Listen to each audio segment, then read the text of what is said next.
أعوذ بالله السميع العليم من الشيطان الرجيم. بسم الله الرحمن الرحيم والصلاة والسلام على رسول الله Mohammed bin Abdullah wa ala alihi wa sahabi wa sallima tasliman kassira. Chers frères et sœurs à l'islam, nous demandons à Allah Ta'ala la protection contre le Satan lapidé.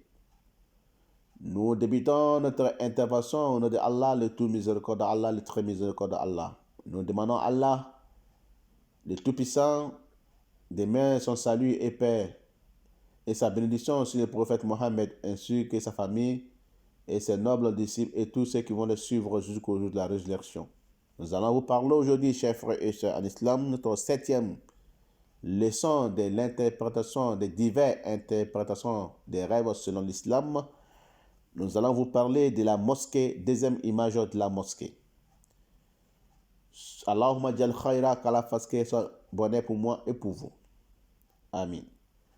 Celui qui voit dans son rêve que les gens ont creusé un trou en dessous de ses pieds à la rentrée de la mosquée. Celui qui voit que les gens ont creusé un trou, un fossé au-dessus de son pied ou de ses pieds en rentrant dans la mosquée, et la personne est accompagnée des groupes de gens, des groupes de musulmans.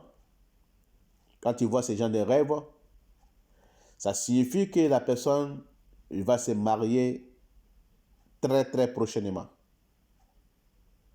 S'il était un célibataire ou une célibataire.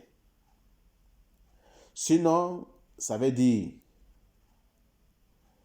que la personne qu'ils ont creusé un fossé ou un trou au-dessous de ses pieds à la rentrée de la mosquée, s'il ne se marie pas autant qu'un célibataire, il sera trahi par un groupe de ses suiveurs. Il sera trahi parmi un nombre de groupes de musulmans qui le suivent, qui sont ses partisans. Il sera trahi par ces gens-là, un petit groupe de gens parmi ses partisans, ils vont les trahir. S'il avait une association, s'il avait un groupe, mais s'il n'a pas un groupe, il n'a pas une association, ça veut dire que ça parle de la mort de la personne, ça parle des funérailles de la personne qu'ils ont creusé de trous en dessous de ses pieds. Wallahu a'lam, qu'Allah fasse que ce soit bonheur pour moi et pour vous.